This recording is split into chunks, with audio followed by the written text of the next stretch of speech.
क़ाल अल्लाहु तआला वला तहसबन्नल्लाह गाफ़िलन अम्मा यअमलुज़्ज़ालिमून इन्नमा युअख़्खिरुहुम लियौमिन तशख़सु फ़ीहिल अबसार वक़ाल अल्लाहु तआला अलम तर कैफ़ फ़अल रब्बुक बिअस्हाबिल फ़ील अलम यजअल कैदहुम फ़ी तज़लील व अरसल अलैहिम तयरन अबाबील तरमीहिम बिहिजारतिम मिन सिज्जील फजअलहुम कअस्फ़िम मअकूल सदक़ल्लाहुल अज़ीम। दरूद पाक का नजराना पेश फरमा दें। अल्लाहुम्मा सल्लि अला मुहम्मद व अला आलि मुहम्मद कमा सल्लैता अला इब्राहीम व अला आलि इब्राहीम इन्नका हमीदुम मजीद। अल्लाहुम्मा बारिक अला मुहम्मद व अला आलि मुहम्मद कमा बारकता अला इब्राहीम व अला आलि इब्राहीम इन्नका हमीदुम मजीद। मेरे निहायत वाजिबुल एहतराम बुज़ुर्गों, दोस्तों और नौजवान साथियों, पर्दा नशीन मेरी माँओं, बहनों और बेटियों, स्टेज पर जलवा अफरोज़ उलमाए किराम, हुज्जाज इज़ाम, खुसूसन आज के इस इजलास के सदर बावक़ार और इस इजलास को चलाने वाले मुंतज़िम जनाब हज़रत मौलाना मुफीज़ुल इस्लाम ख़ान साहब और जनाब मौलाना मुफ्ती यहया ख़ान साहब दामत बरकातुहुमुल आलिया। दोस्तों, इस वक्त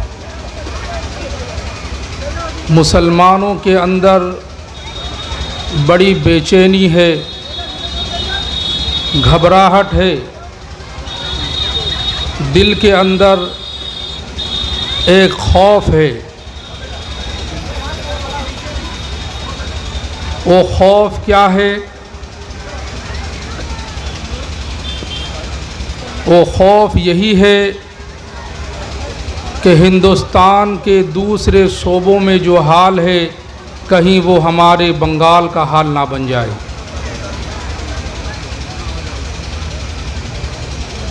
लेकिन ये बात भी बिल्कुल सच्ची है कि जिसने अपने दिल के अंदर अल्लाह का खौफ बिठा लिया, उसे दुनिया की किसी चीज़ से डर नहीं लग सकता। जिसने अपने आप को खुदा के हवाले कर दिया, जिसने अपना सब कुछ अल्लाह को मान लिया, इंशाअल्लाहुल अज़ीज़ दुनिया उसका कुछ नहीं बिगाड़ सकती। बस मुसलमानों को इस बात की फ़िक्र होनी चाहिए कि लैलतुल बरात की मुबारक रात हमसे जुदा हो गई और रमज़ान का मुबारक महीना आने वाला है।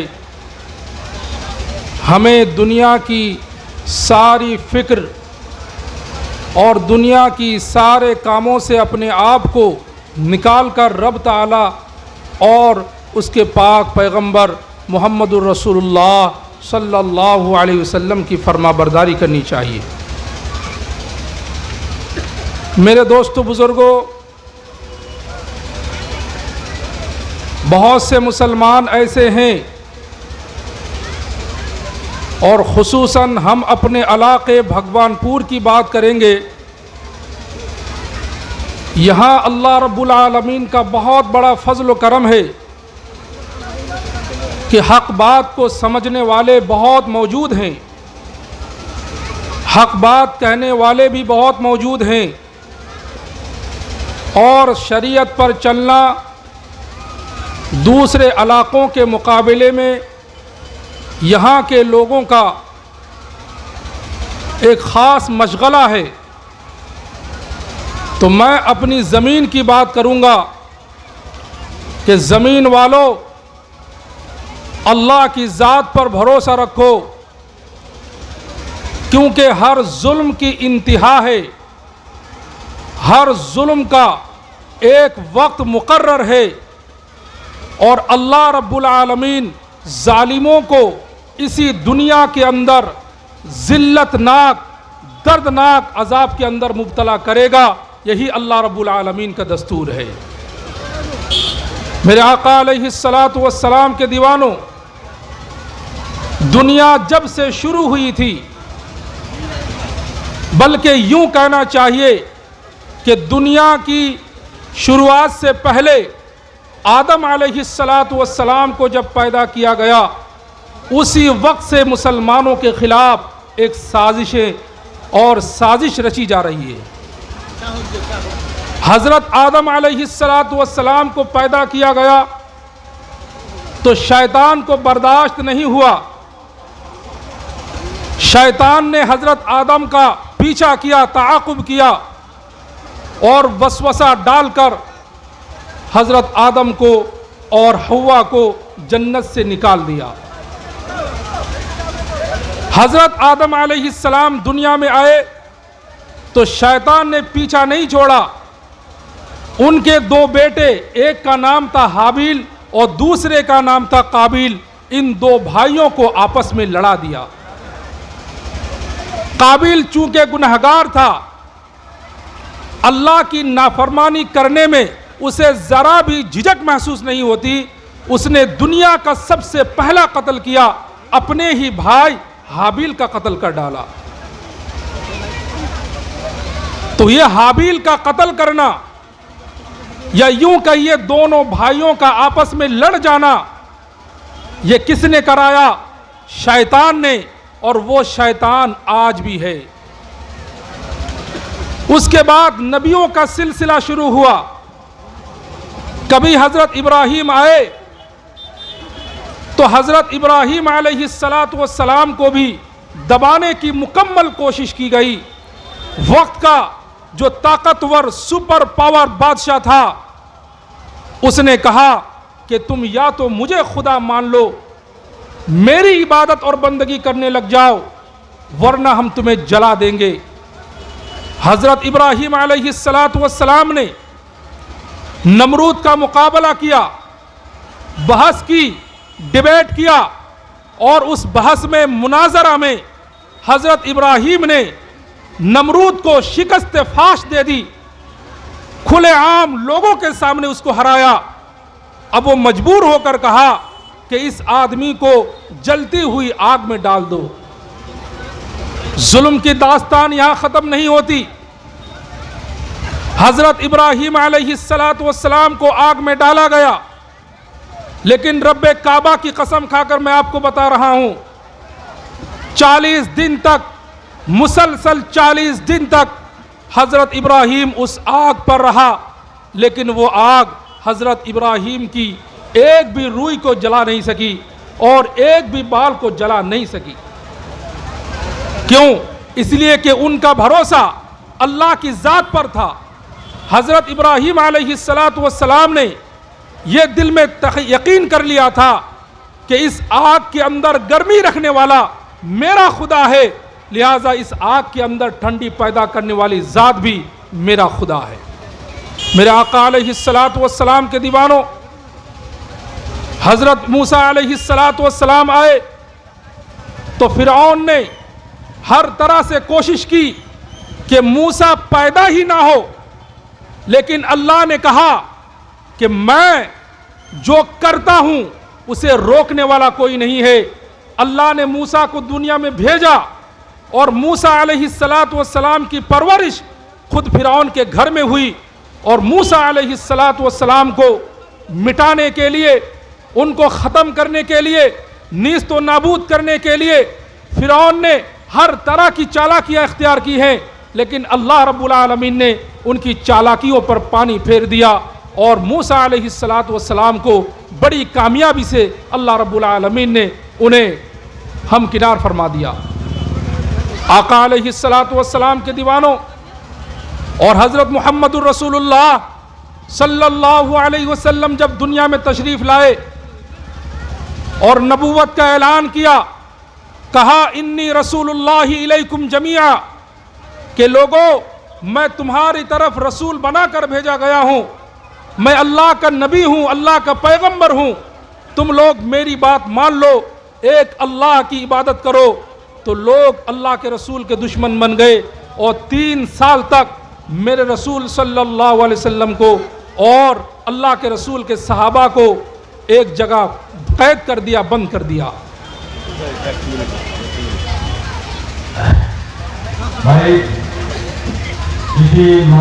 उम्मी व अला आलिहि वसल्लम तस्लीमा या रब्बि सल्लि वसल्लिम दाइमन अबदा अला हबीबिका खैरिल खल्क़ि कुल्लिहिम।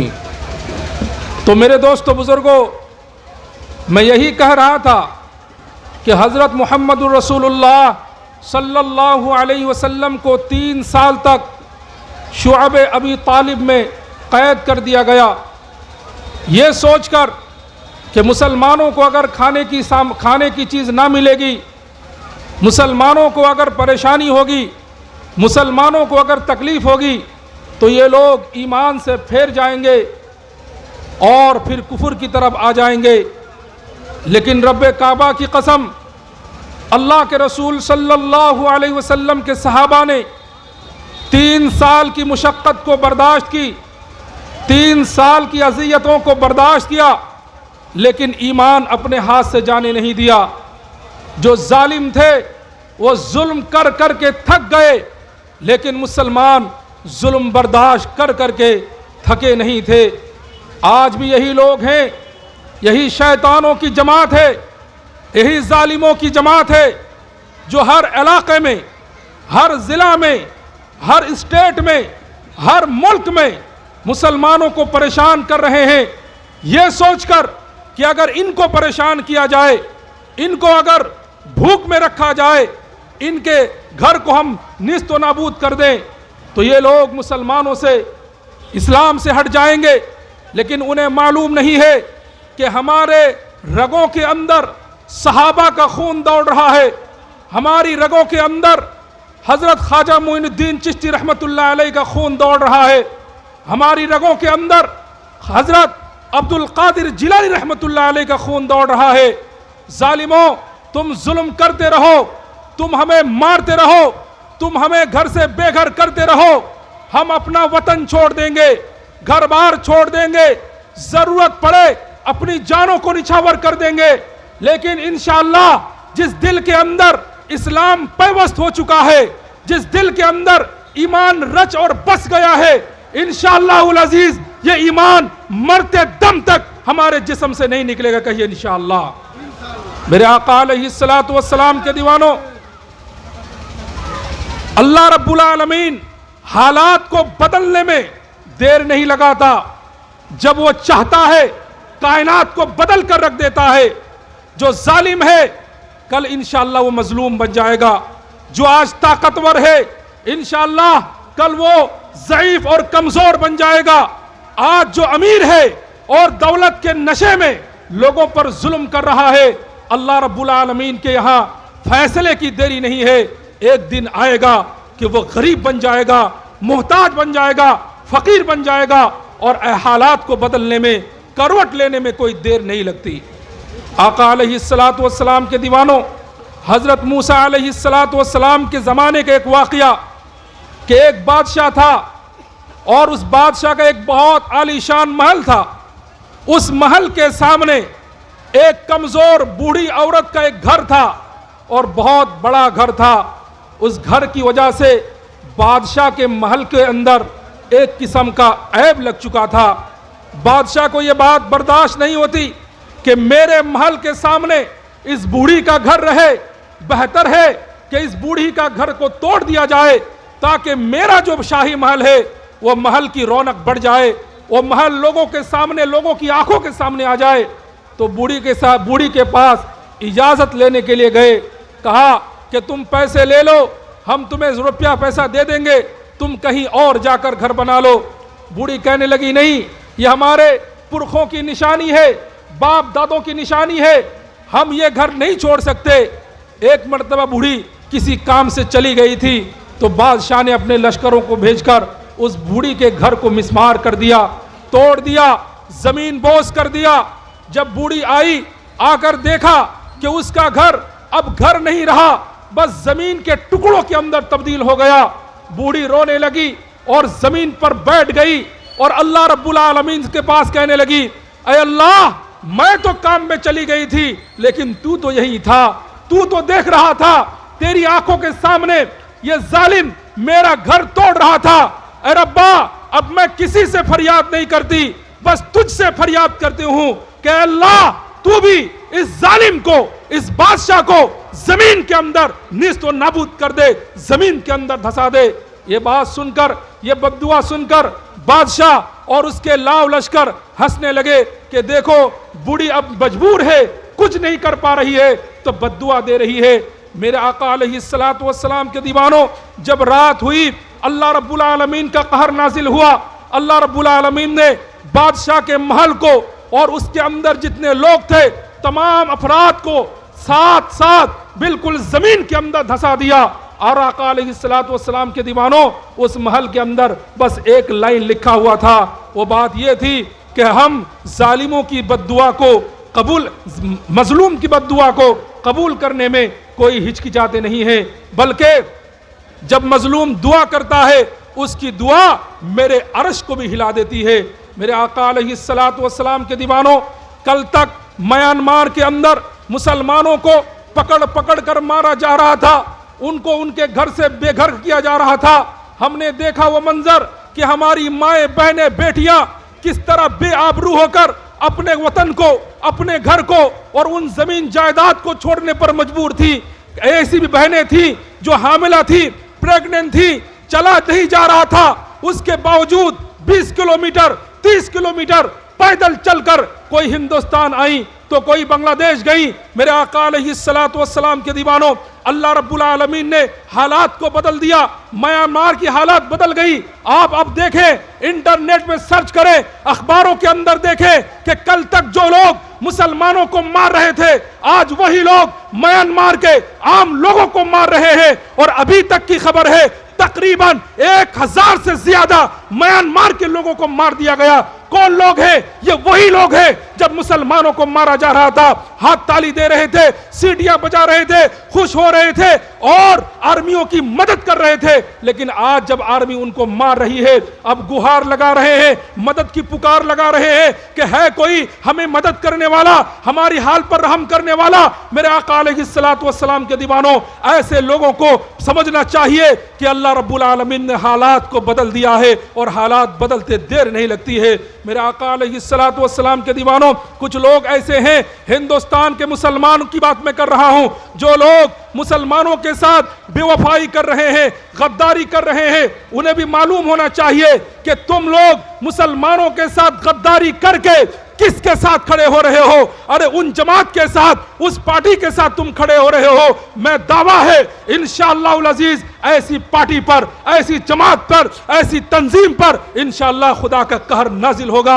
मेरे आका अलैहिस्सलातु वस्सलाम के दीवानों, मैं बिल्कुल संजीदगी के साथ कहना चाहता हूं कि वो कौन सी पार्टी है जिसकी पार्टी के अंदर अगर कोई चला जाए तो मेरा दावा है, मेरा मानना है, मेरा यकीन है, मेरा विश्वास है कि उस जमात पर खुदा की लानत बरस रही है। मेरे आका अलैहिस्सलातु वस्सलाम के दीवानों, लेकिन कुछ लोग ऐसे हैं जो सर पर टोपी रखे हुए हैं, चेहरे पर दाढ़ी है, खुद को मुसलमान कहता है, लोगों को वसवसा देता है कि लोगों तुम आ जाओ, इस पार्टी में शामिल हो जाओ, तुम्हारे लिए भलाई इसी में है। उन लोगों को मैं कहना चाहता हूं, अगर तुम्हारा जमीर बिक चुका है, तुम्हारा ईमान बर्बाद हो चुका है, तो तुम जाओ, तुम लानती बन जाओ, तुम हकदार बन जाओ लानत के, लेकिन आम मुसलमानों को क्यों दावत दे रहे हो? मेरे आका अलैहिस्सलातु वस्सलाम के दीवानों, इस पाक सरजमीन भगवानपुर के अंदर भी ऐसा वाकया पेश आया। एक लड़का है जो जिंदगी भर नमाज नहीं पढ़ता और मुझे पता नहीं है कि वो ईद की नमाज पढ़ता है कि नहीं पढ़ता, और मुझे कहने में कोई झिझक महसूस नहीं है।